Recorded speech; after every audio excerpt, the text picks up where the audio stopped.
S, வீடு, schools, hotels, store room இங்கெல்லாம் partition wall கட்டணும்னாலும் இப்போ பில்டிங் ஓனர்ஸோட ஃபர்ஸ்ட் சாய்ஸ் ரெனோகான் ராபிட் வால் பேனல்ஸ். அடுத்த ஊர் வரும்போது அந்த ஊர் ரோட்ல ஒரு 15 நிமிஷம் நடந்துட்டு நடத்துகின்ற பித்தலாட்ட நடைப்பயணம் அல்ல நான் இதுவரை நடத்தியிருக்கக்கூடிய நடைப்பயணங்கள். புறப்பட்ட இடத்திலிருந்து நிறைவு பெறும் வழியில் வரையில் எந்த ஊரிலும் நான் காரில் ஏற மாட்டேன். முதல் நாள் இரவு ஒரு இடத்திலே முடியும்.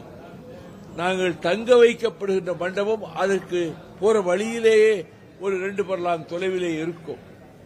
அந்த இடத்துக்கு திரும்ப வந்து நடந்து போக வேண்டும். அதுவரைக்குமாவது கார்ல போயிட்டு காலையில போய் சேர்ந்துக்கலாமேங்கிற மாதிரி ஓய்வு எடுத்து காருக்கு போற வழக்கம் எனக்கு கிடையாது. நான் இதுவரை 7000 கிலோமீட்டர் நடந்திருக்கிறேன். காட்டு வெளிகளில், கரம்பை காடுகளில், அந்த கரம்பை காடுகளுக்கு மத்தியிலே ஓலப்பாயை விரித்து பல நேரம் படுத்து தூங்கியிருக்கிறேன்.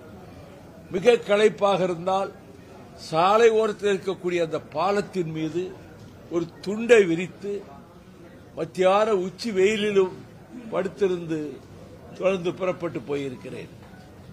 மது அருந்துபவர்களையும் புகைப்பிடிப்பவர்களையும் நான் தொண்டரடியில் சேர்ப்பதில்லை. அப்படி தப்பித்தவறி என்னை ஏமாற்றுகிற விதத்தில் ரகசியமாக ஒருவன் புகைப்பிடித்தால் அந்த நிமிஷமே அவனுடைய உடைமைகளை எடுத்துக்கொண்டு அந்த தம்பியை நான் அனுப்பி வைத்து விடுவேன். இந்த சமத்துவ நடைபயணத்தினுடைய நோக்கம் என்ன? அமைதியா இருக்கணும். இப்பொழுது மதுவை விட கொடூரமாக கஞ்சாவும் ட்ரக்ஸ் போதைப் பொருள்களும் இளைய தலைமுறையினரை, குறிப்பாக மாணவர்களை, கல்லூரி மாணவர்கள் மட்டுமல்ல பள்ளி மாணவர்களையும் அது நாசமாக்குகிறது. அருகாமையில் இருக்கக்கூடிய கடைகளில் கஞ்சா விற்கிறார்கள். போதைப் பொருள் ஒரு பேப்பர் அளவு தான் இருக்கும், அதை ஒட்டிக்கிட்டா போதை உள்ள போயிடும். அப்படி பேப்பர் விற்கிறாங்க. ஒருத்தர் சாப்பிட்டு பயன்படுத்திட்டா எனக்கு ஆகாயத்தை அப்படியே மிதக்கிற மாதிரி இருக்கு, நீ சாப்பிடு. இந்த போதைப் பொருள் 80 வயசு வாழ வேண்டியவனை 35 வயது 40 வயதுக்குள் சாகடித்து விடும். அது கூட பரவாயில்ல, அவன் உயிர் போறதை பத்தி பரவாயில்ல. ஆனால் இந்த போதைப் பொருளின் அழுத்தத்தினால் கண்ணுக்கு தென்படுகிற இளம் பெண்களை 4 பேர் சேர வேண்டியது. அவள் புருஷனோடையோ காதலனோடோ இருந்தாலா அவனை அடிச்சு போட்டுட்டு இந்த பெண்ணை தூக்கி கொண்டு போய் அந்த 3 பேரோ 4 பேரோ நாசமாக்கி குற்றுயிரும் கொலையுயிருமாக புதர்களிலே போட்டுவிட்டு போவது சராசரி சம்பவமாகிவிட்டது. தமிழ்நாட்டினுடைய வாழ்வாதாரங்களுக்காகவும் பொது பிரச்சனைகளுக்காகவும் எண்ணற்ற நடைபயணங்களை நடத்திய எனக்கு இந்த இளைய தலைமுறை, இந்நாட்டின் எதிர்காலத்தை தீர்மானிக்கக்கூடிய மாணவர் தலைமுறை இந்த போதைப் பொருட்களாலும் ட்ரக்ஸினாலும் கஞ்சாவினாலும் பாழாகிறது. மதுவும் குடிக்கிறார்கள். மிக அதிர்ச்சி தரத்தக்க செய்தி, பெண்களே இப்படிப்பட்ட கொடிய பழக்கங்களுக்கு சில இடங்களிலே ஆளாகின்றார்கள். இது குறித்த ஒரு விழிப்புணர்வு பெற்றோருக்கு ஏற்படுத்தவும், அந்த இளைய தலைமுறையினருக்கு ஒரு அண்ணன் சொல்வதைப் போல, ஒரு தகப்பன் சொல்வதைப் போல அறிவுறுத்துவதற்காகத்தான் நான் இந்த சமத்துவ நடைபயணத்தை ஏற்பாடு செய்திருக்கிறேன். இதில் இன்னொரு நோக்கம், கல்லூரிகளிலேயே ஜாதி சங்கங்கள் வைக்கிறார்கள். மாணவர்கள் குறிப்பிட்ட சமூகத்தைச் சேர்ந்தவர்கள் ஒரு சங்கம் வைத்துக் கொள்வது, அதுக்கு ஏதாவது ஒரு அடையாளம் கட்டிக் கொள்வது, பிறகு மோதல் ஏற்படுகிறது. வெட்டர் வாழும் பட்டாக்கத்தை தூக்கிக் கொண்டு கல்லூரிகளுக்கு போகிறார்கள். நான் சென்ட் சேவியர்ஸ்ல BA முடிச்சுட்டு பிரசிடென்சி காலேஜில் MA படித்தேன். இந்த பிரசிடென்சி காலேஜ் ஸ்டூடெண்ட்ஸ் 15 நாளைக்கு ஒருக்க ரோட்ல ஒருத்தர் வெட்டிக்கிறான். தலைகுனிவாக இருக்கிறது, பயமாக இருக்கு, எதிர்காலத்தில் நினைச்ச கவலையாக இருக்கிறது. ஆகவே சாதிகள் இல்லையடி பாப்பா, குல தாழ்ச்சி உயர்ச்சி சொல்லல் பாவம், யாதும் ஊரே யாவரும் கேளீர் என்று தமிழ் மக்கள் போற்றிய முதுமொழிகளை நினைவூட்டி, சாதி மோதல் இல்லாமல் சாதி அடிப்படையில் சங்கங்கள் வைக்கின்ற அந்த மிக மோசமான தீங்கான அந்த முறையை கல்லூரி முதல்வர்களோ பள்ளி தலைமை ஆசிரியர்களோ நீக்குவது மட்டுமல்ல, பெற்றோர்களும் அதை கண்டிக்க வேண்டும். நான் படிக்கிற காலத்தில் என் அரை நண்பன் என்ன ஜாதின்னு கடைசி வரைக்கும் எனக்கு தெரியாது. சென்ட் சேவியர்ஸில் படிக்கும் போதும் சரி, நான் பிரசிடென்சியில் படிக்கும் போதும் சரி, சட்டக்கல்லூரியில் படிக்கும் போதும் சரி, என் அரை நண்பன் எந்த சமூகத்தைச் சேர்ந்தவர் என்று அறிந்து கொள்ள முயற்சிப்பது அநாகரீகம் என்று அதற்கு இடம் கொடுக்காதவர். கல்லூரி பள்ளி வாழ்க்கையில் தான் நட்பு வளர முடியும்.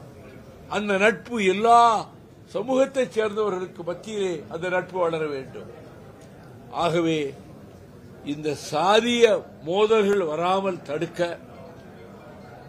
சாதி உணர்வு தலையெடுக்காமல் தடுக்க, குறிப்பாக மாணவர்களிடத்தில் இளைஞர்களிடத்தில் அந்த கொடிய அணுகுமுறை அறவே ஒழிக்கப்பட என்னால் இயன்ற அளவுக்கு செல்லும் வழியெல்லாம் திரளும் மக்கள் மத்தியிலே அதை பற்றி அவர்கள் மனதில் பதிகிற வண்ணம் பேசி, அந்த மாணவர்கள் இளைஞர்கள் அவர்கள் மனதிலும் பதியும் வண்ணம் பேசி இந்த கடமையை செய்ய வேண்டும் என்பதற்காகத்தான் பொது பிரச்சனைகளுக்காக ஸ்டெர்லைட், முல்லை பெரியாறு, நியூட்ரினோ, என்எல்சி, நதிகள் இணைப்பு, சாதி மத ஒற்றுமை, இவற்றுக்காகவெல்லாம் கிட்டத்தட்ட 7000 கிலோமீட்டர் நடந்திருக்கிறேன்.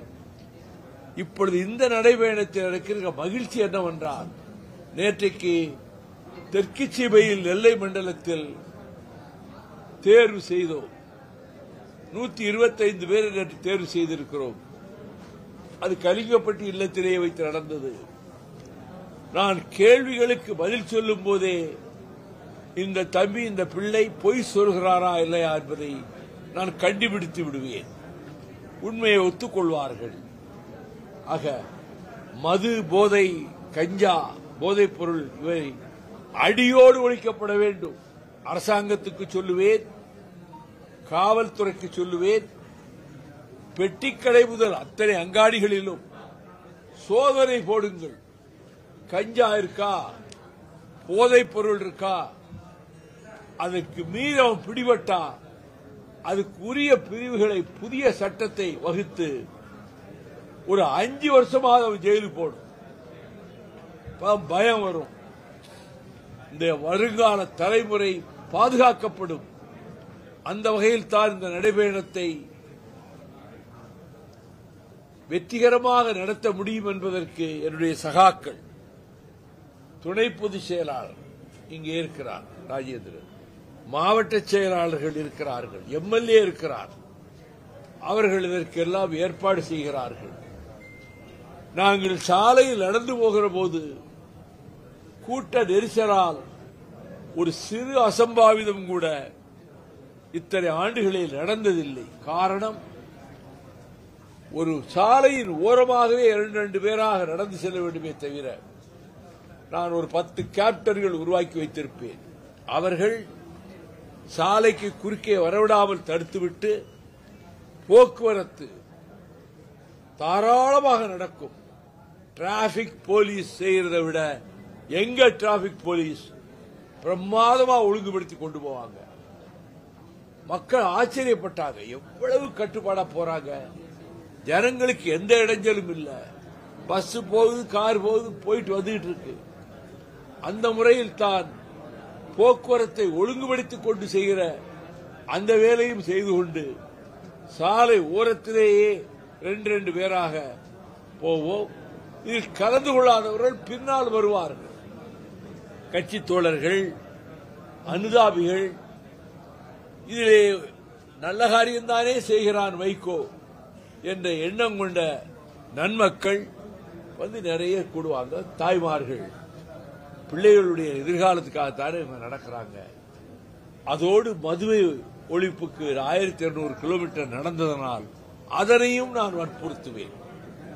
இன்னொன்று, நிலங்களை விற்கக்கூடாது என்று நான் சொன்னேன். இப்பொழுது முதல்ல வைகோ சொன்னார் 10,000 ரூபாய்க்கு ஆசைப்பட்டு வித்துட்டோம், இன்னைக்கு 7 லட்சம் ரூபாய்க்கு அந்த இடம் போகுது அப்படி என்கிட்ட சொல்றாங்க. ஆக மக்களுக்கு என்ன தேவை என்பதை, நிலங்களை விற்காதீர்கள். இன்னும் ஒரு 25 ஆண்டுகளுக்குள் கொடிய உணவு பஞ்சம் இந்த உலகத்தை தாக்க இருக்கிறது. அந்த சூழலில் நிலங்களின் மதிப்பு அபரிமிதமாக பெருகும். அப்ப நிலம் ஒரு 10 சென்டாவது வாங்கலாமான்னு நினைப்பாங்க. ஆகவே நிலங்களை விற்கக்கூடாது என்பதையும் நான் எல்லா இடங்களிலும் வற்புறுத்துகிறேன். குறிப்பாக இந்த போதைப் பொருள் பயமுறுத்துகிறது, கஞ்சா பயமுறுத்துகிறது, வளரும் தலைமுறை பாழாகி போய்விடுவே என்ற பயம் ஏற்படுகிறது. 4 பேர் குடிக்க பழகிட்டான்னா 40 பேரை குடியார் ஆக்கிடுவான். கொஞ்சம் சாப்பிட்டுப்பாரு, ஜம்முன்னு இருக்கும், ஒரு கவலை இருக்காது. வேண்டாப்பா, கொஞ்சம் சாப்பிட்டுப்பாரு கொடுப்பான். அப்புறம் அவன் அதே மாறிடுவான். சில தகப்பன்கள் மகனை விட்டு சாராய கடையில் போய் சாராயம் வாங்கிட்டு வா, விஸ்கி வாங்கிட்டு வா, பிராஞ்சி வாங்கிட்டு வாமா. அவன் வரும்போதே லேசா திறந்து ஒரு 2 சொட்டு சாப்பிட்டு பார்ப்பான். இல்லைன்னா அந்த பாட்டில் அப்பா சாப்பிட்டது போக மிச்சம் கால்வாசி ஒட்டிக்கிட்டு இருக்கோம்ல, அதை சாப்பிடுவான். ஆக இந்த பெற்றோர்கள் தான் முக்கிய காரணம். பிள்ளைகளை விட்டு சாராயம் வாங்கிட்டு சொல்றது. இதையெல்லாம் நான் கூட்டங்களில் விளக்கம் சொல்வேன், கூடுகிற கூட்டங்களில். அதே நேரத்தில் இத்தனை நடைபயணங்களிலும் நான் என் கட்சிக்கு ஆதரவு திரட்டியதில்லை. எங்க கட்சிக்கு ஓட்டு போடுங்க நான் கேட்டதில்லை எந்த நடைபயணத்திலும். ஆனால் இப்பொழுது இந்துத்துவ சனாதன சக்திகளும் RSS VHPயும் திராவிட மண்டலமாகிய நாயரும் நடேசனாரும் தியாகராயரும் பேரறிஞர் அண்ணா அவர்களும் தந்தை பெரியார் அவர்களும் கலைஞர் அவர்களும் அடித்தளமிட்டு எழுப்பிய திராவிட கோட்டையை காக்க எத்தனையோ தோழர்கள் சிறைச்சாலைக்கு சென்றும் ரத்தம் சிந்தியும் கண்ணீர் சிந்தியும் வியர்வை ஒட்டியும் கட்டி காத்து எழுப்பி வந்த இந்த திராவிட இயக்க கோட்டை, தமிழனுக்கு உன் இலக்கியம் எது என்று சொல்லிக் கொடுத்தது திராவிட இயக்கம். தமிழனுக்கு உன் கடந்த கால வரலாறு எது, நீ எத்தனை நாடுகளுக்கு பொருளாதார ஏற்றுமதி இறக்குமதி செய்து கொண்டிருந்தாய், நம்முடைய துறைமுகங்களிலே எத்தனை கப்பல்கள் வந்து காத்து கிடந்தன என்பது போன்ற தமிழர்களினுடைய பெருமையை மறந்து போகின்ற நிலைமை இருக்கிறது. இப்பொழுது கீழடியும் அதை போன்ற பல இடங்களிலும் பூமி அகழ்வாராய்ச்சி செய்யப்பட்டு 2000-3000 ஆண்டுகளுக்கு முன்னரே நம் முன்னோர்கள் பயன்படுத்திய கருவிகள் சாட்சியங்களாக கிடைத்திருக்கின்றன. உலகின் மூத்த நாகரிகம் தமிழர் நாகரிகம். உலகில் முதலில் தோன்றிய மொழி செந்தமிழ் மொழி. இதற்கு ஆதாரங்களை நம்மை விட மேல்நாட்டு அறிஞர்கள், ஆங்கில நாட்டு, அயர்லாந்து நாட்டிலிருந்து, ஸ்பெயின் நாட்டிலே இருந்து வந்த அறிஞர்கள், அவர்கள் மதத்தை மட்டும் பரப்பவில்லை, தமிழனை நீ யார், உன் பின்னணி என்ன என்பதை காட்டியிருக்கிறார்கள். ஆக என்னுடைய நடைபயணத்தில் இதுவரை நான் கட்சிக்கு ஓட்டு கேட்டதில்லை, கட்சியில் சேர சொன்னதில்லை. ஆனால் இந்த சுற்றுப்பயணத்தில் தமிழ்நாட்டினுடைய பொது வாழ்வு அரசியலும் பாதுகாக்கப்பட வேண்டும் என்பதற்காக நடைபெறும் திராவிட நல்லாட்சியை தொடர்ந்து நீடிக்க செய்யுங்கள். உங்கள் பிள்ளைகளின் எதிர்காலத்தை பாதுகாப்பதற்கு தற்போது நடைபெற்று வருகிற திராவிட மாடல் அரசு,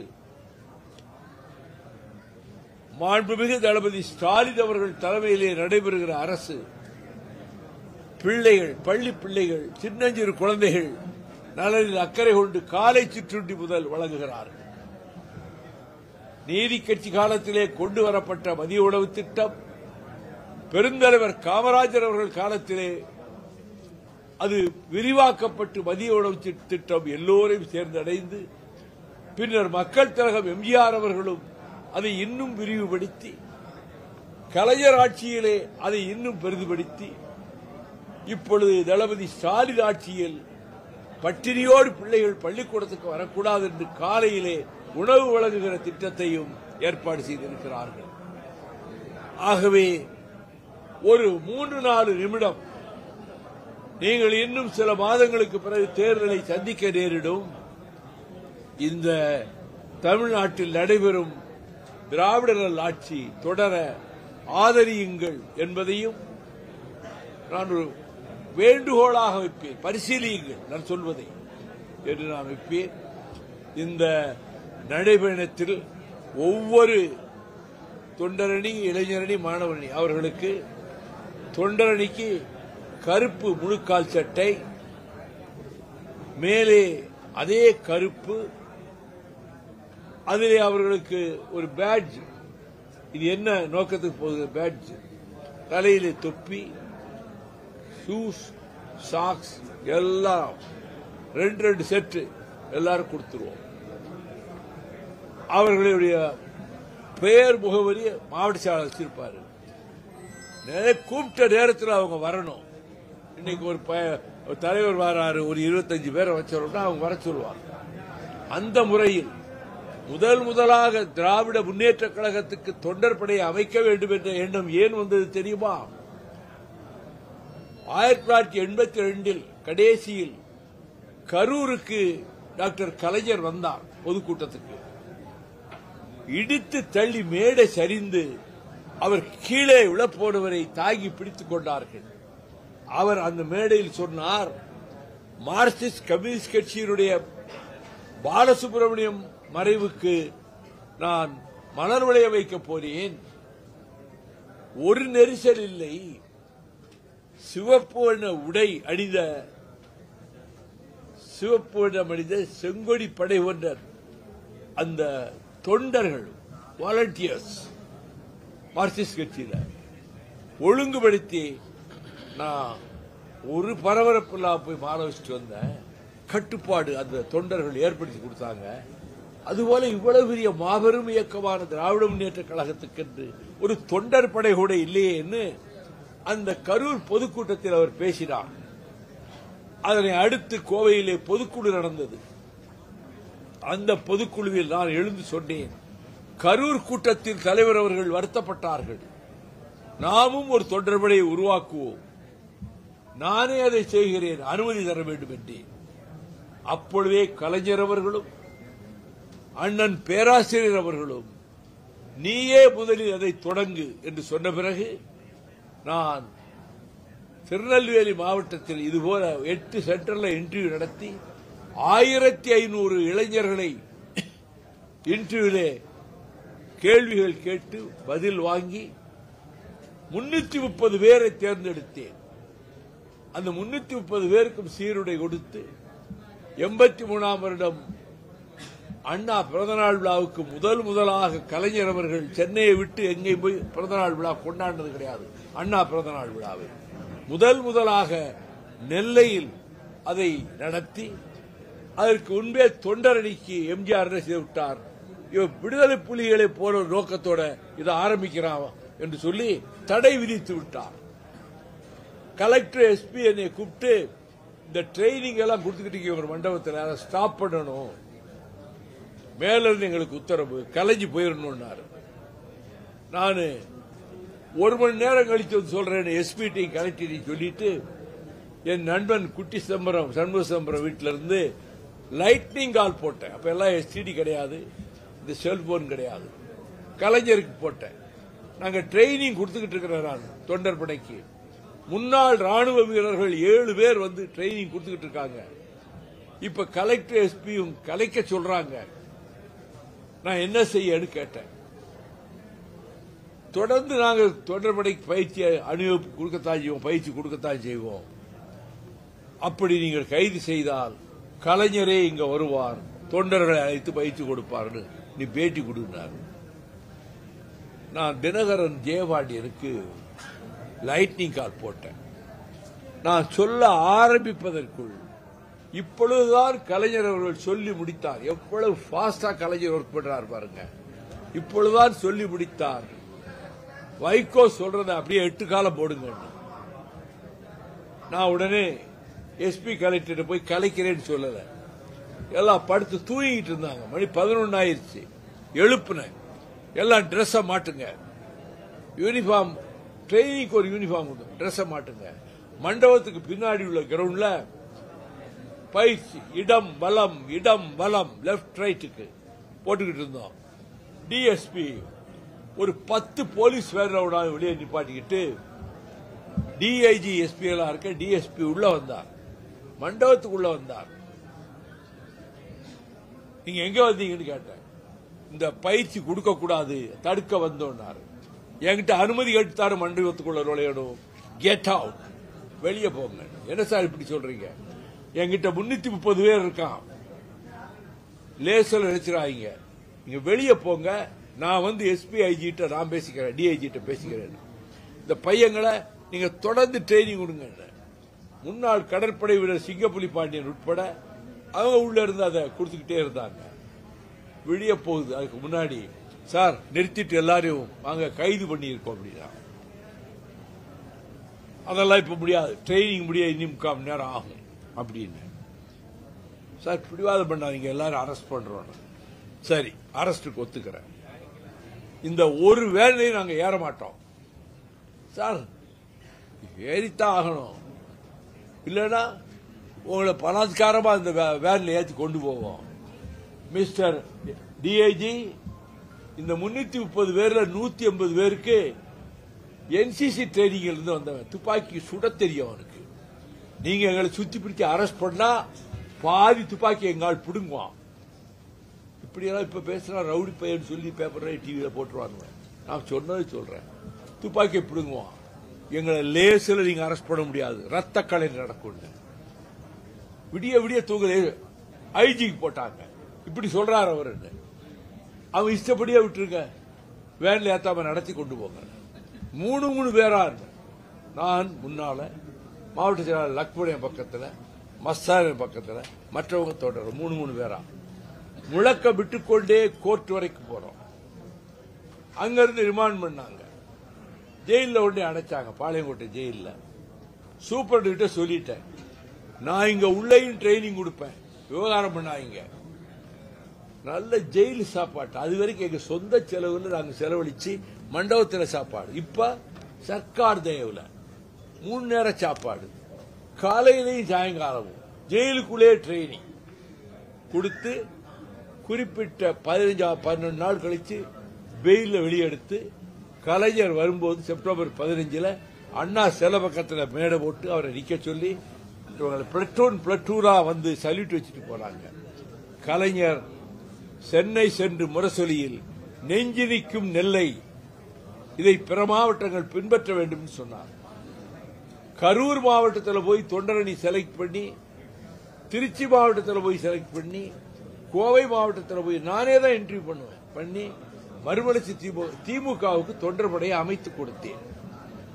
இப்ப என்னை கட்சி விட்டு நீக்கினாங்கல்ல, அப்ப 3000 தொண்டர்களை தேர்வு செய்து பூந்தமல்லிக்கு பக்கத்தில் ஒரு பெரிய காட்டுல 3000 பேருக்கும் நான் பயிற்சி கொடுத்தேன், முன்னாள் ராணுவ வீரர்களை வச்சு.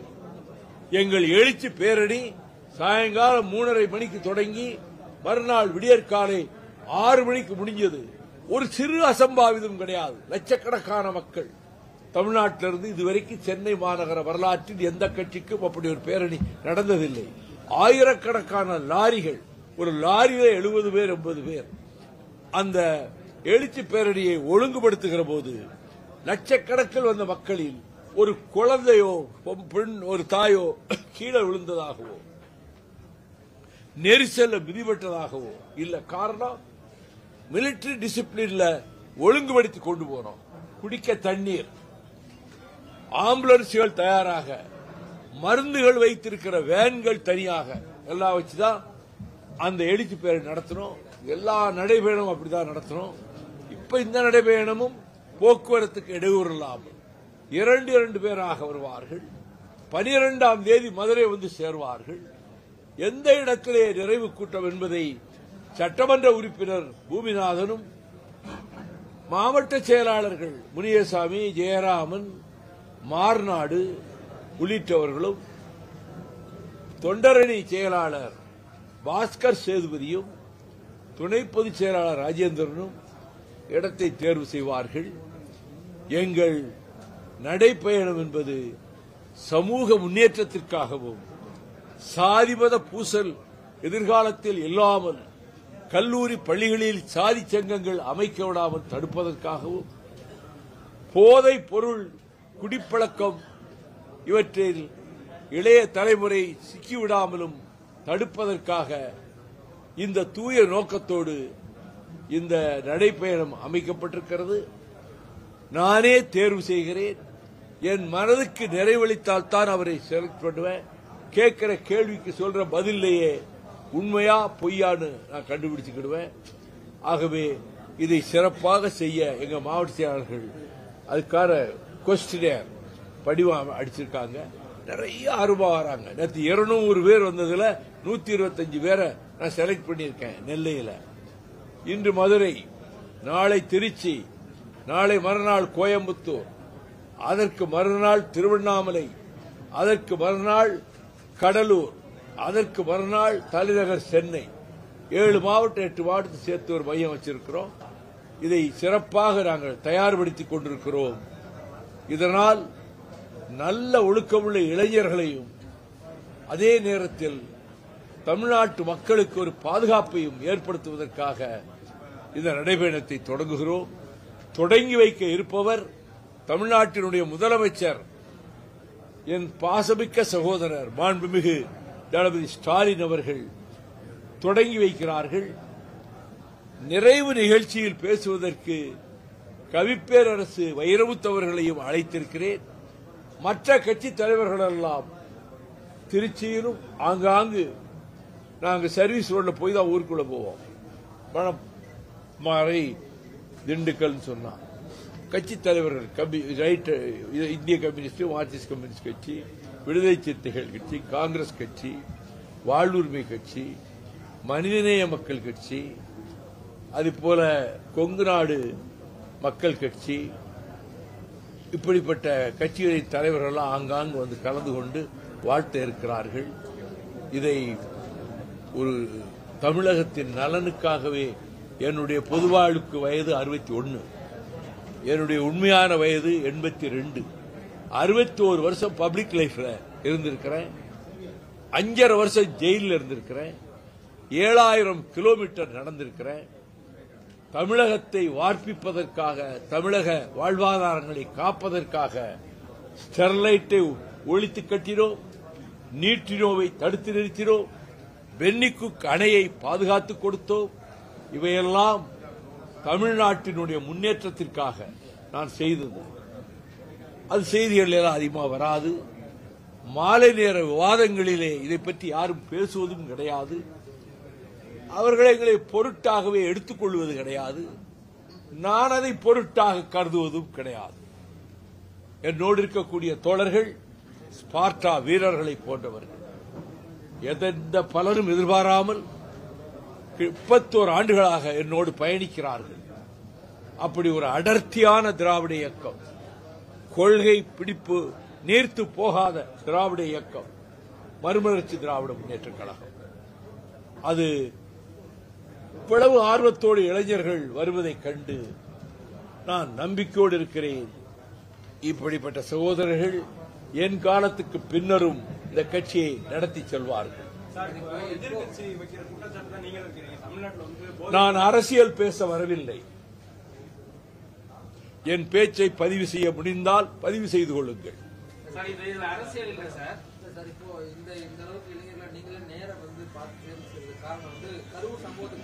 அதெல்லாம் கிடையாது, அதெல்லாம் கிடையாது. நீங்களும் அவசரப்பட்டு முடிவு கூறாதீங்க. இதற்கு முன்பு நான் நடத்திய நடைபயணங்களிலும் நானே தான் தேர்வு செய்தேன். 1200 பேர்ல 330 பேரை முதல் இதுக்கு நான் செலக்ட் பண்ணேன். நானே தான் கேள்வி கேட்பேன், பதில் சொல்றதை வச்சு மார்க் போடுவேன், நானே தான் செலக்ட் பண்ணுவேன். என்னால் அவங்கள ஜட்ஜ் பண்ண முடியும். இவன் சொல்றது பொய்யா உண்மையா, இவன்கிட்ட கெட்ட பழக்கம் இருக்கா இல்லையா என்பதை நான் சோதித்து பார்த்தா அணியில சேர்ப்பேன். அரசியல் படுத்தல, ஒழுக்கக்கேடுகளிலே இருந்து இந்த இளைய தலைமுறையை பாதுகாப்பதற்காக.